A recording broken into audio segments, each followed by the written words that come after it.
Hello and welcome to Azariah's Studio. My name is Sarah. I am the artist and designer behind Azariah's Studio. The first stitch to learn in crochet is the chain stitch. You want to make a slip knot.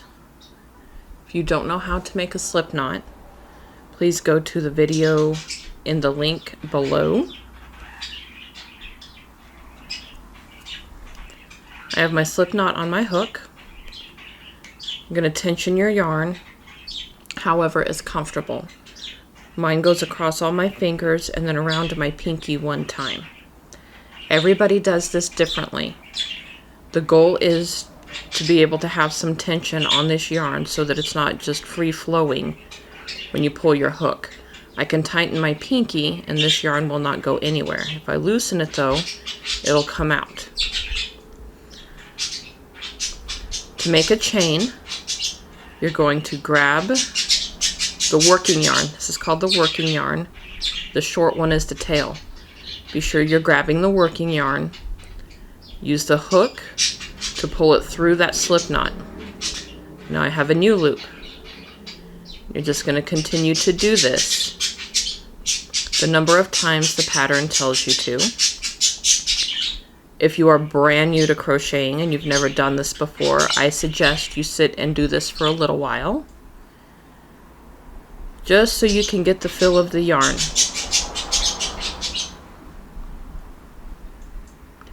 No more than 15 minutes a day.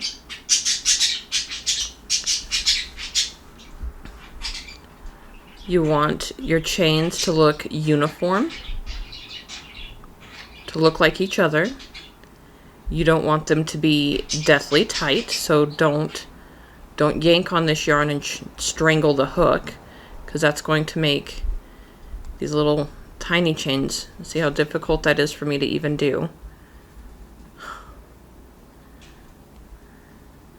And then see, they just look like little knots.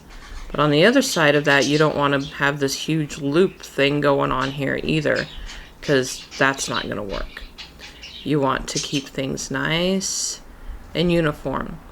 So crochet hooks come in different sizes, and that is their diameters are larger or smaller, and the stitch size is based on the diameter of the hook. So you want to make sure that you're getting it to the thickest part of the hook. If you have one of the metal hooks that's like flatter here in the middle, don't go down that far because that's going to be too big. But you don't want it up here either because that's too small.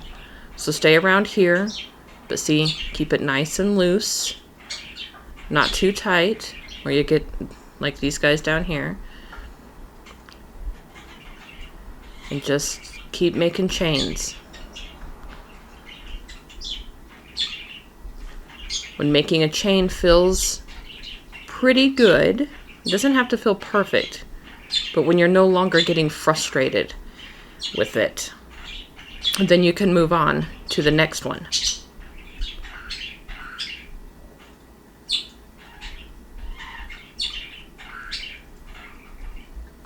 And it's your choice.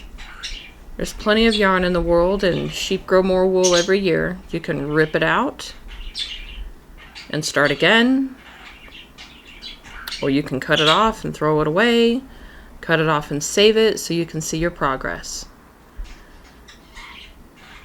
That is the chain stitch.